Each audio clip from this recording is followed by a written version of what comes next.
It is the tallest building in Syracuse. For nearly 90 years, the State Tower building has helped define the skyline of Syracuse.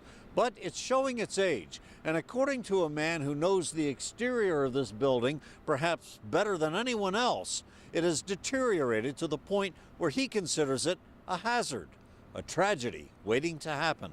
But you have to look up. His name is Rick Gaunt. He's one of a rare breed of construction workers known as a steeplejack, brave enough and skilled enough to work on high-rise buildings where few others would dare.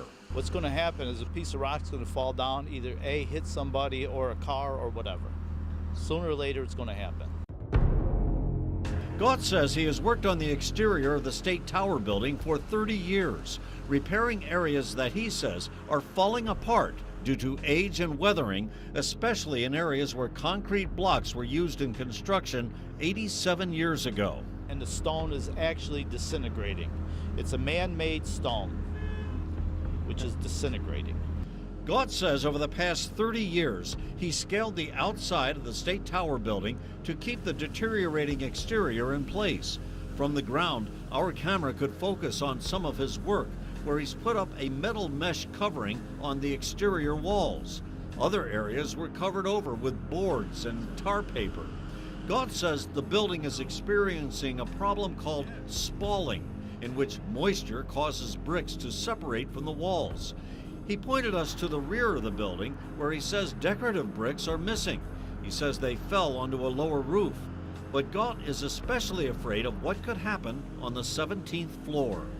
Back in the early 90s, I put mesh around because they were having spalling brick falling off. And the mesh was to keep it covered until they could fix it, but nothing's ever been finished with it. Gaunt says he's warned the people who maintain the State Tower building, but he says they are allowing the problem to get worse. What I've done is just a Band-Aid. All these light fixtures up here, they were Building owner Tony Fiorito says he is in the 10th year of a 15-year program to restore the State Tower building inside and out. He says he's pouring $4.7 million into a historic building that ranks as one of the finest examples of 1920s Art Deco design in the nation. When I first came in here back in 1990, one of the biggest issues we had is everybody said, oh, it's old, it's dated, so on and so forth. And they were right. Absolutely. We spent over $1 million to restore both the exterior entrances and the lobby to bring it back to its original character. Fiorito refused to talk on camera about the so-called Band-Aid approach to repairs, but he says the building is safe and not an imminent hazard. He told me off camera, is there a potential of something happening? Yes. My job is to make sure it doesn't happen. Next door to the State Tower building is the City Hall Annex, home to the Syracuse Codes Enforcement Department.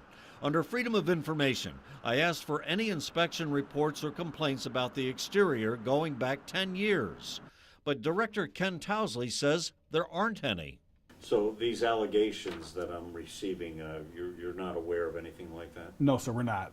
We haven't received any complaints from the public in regards to anything with the exterior of the building. Why are you doing this? My only concern is the fact that sooner or later, one of those pieces of stone are going to fall off that building and somebody's going to get hurt. And then what am I supposed to say? Oh, geez, I knew about it and I didn't say nothing?